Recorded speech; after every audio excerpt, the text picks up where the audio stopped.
Fala galera, legal? Passando aqui para dar nossas dicas aqui de direito do consumidor, nesse nosso ambiente um pouco mais descontraído, um pouco mais diferente. Eu tô curtindo pra caramba fazer isso para vocês e isso aqui é um vício, né? Porque a gente vai ficando, no começo a gente fica sem graça, né? De parar assim, um tripé, levantar assim no meio da rua e começar a falar, né? Mas, cara, o resultado tem sido tão legal, a participação de vocês tem sido tão legal, sabe? São tantas pessoas curtindo isso, vibrando com isso, pô, agradecendo as dicas que eu tô dando, que Nossa Senhora tá recompensando todo o meu sacrifício. Não pensem que não é sacrificante, é difícil a gente parar o dia, parar tudo. Às vezes eu consigo dar uma parada, tipo agora, e gravar uma série, né? Mas o ideal é a gente ter sempre essas dicas, assim, pelo menos diariamente para vocês, né? Então, tudo bem. Vamos lá, qual é a dica de hoje? Causas excludentes da responsabilidade civil no CDC. Causas excludentes da responsabilidade civil no Código de Defesa do Consumidor. Hoje eu vou estar dando aula de quê? Do direito do fornecedor. Direito do fornecedor. Nem sempre o consumidor tem razão. Nem sempre o consumidor tem razão. Às vezes, o fornecedor é que tem a razão. Às vezes o consumidor agiu de má fé, às vezes, sabe, por favor, não me repitam questão de indústria do dano moral, que eu fico louco quando eu escuto isso. Por quê? Porque existe uma indústria? Existe, porque tem matéria-prima. A gente é tão maltratado, a gente é tão achincalhado que acaba surgindo uma verdadeira indústria, não é verdade? Então, mas a média é de danos e não de pessoas que se locupletam ilicitamente. Quais são as causas excludentes da responsabilidade? Quer dizer, como é que você afasta a responsabilidade civil do fornecedor, né? O pessoal rindo.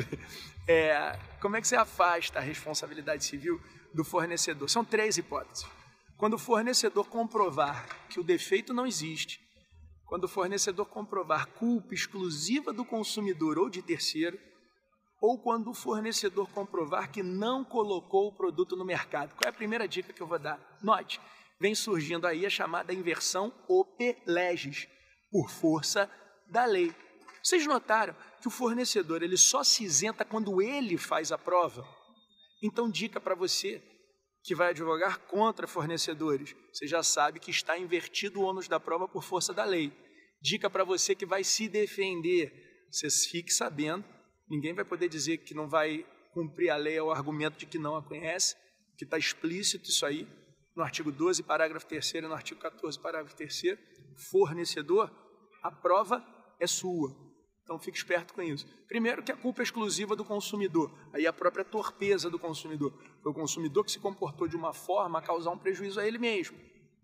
Segundo, o defeito não existe. Se não tem defeito, não há que se falar em falha. Aí você deve falar, pô Renato, mas quando é que eu vou dizer que um produto tem falha? Quando ele não tem falha. Simples pra caramba. Às vezes, os produtos são de difícil manuseio. Uma vez eu tinha um telefone celular, esse telefone celular, ele acabou a carga.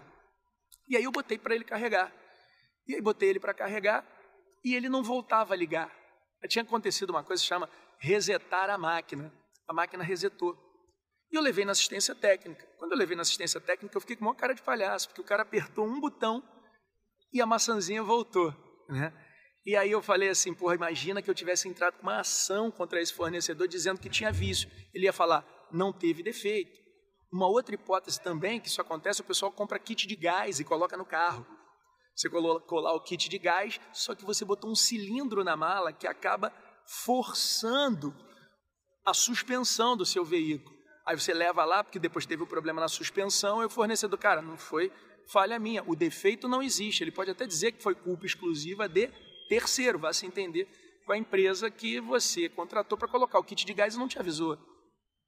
Então vamos lá, o defeito não existe, culpa exclusiva do consumidor ou de terceiro, ou quando o fornecedor comprovar que não colocou o produto no mercado, também é uma modalidade. Como é que eu vou comprovar que não coloquei o produto no mercado, Renato? Produto falso. Às vezes uma pessoa foi presenteada, ganhou um produto falso, imaginou que tem a falha e exigiu do fornecedor principal. Você vai dizer, não fui eu que coloquei o produto no mercado. Existem outras duas modalidades, que eu vou falar brevemente, porque depois eu vou fazer um outro vídeo falando especificamente sobre isso, que é o quê?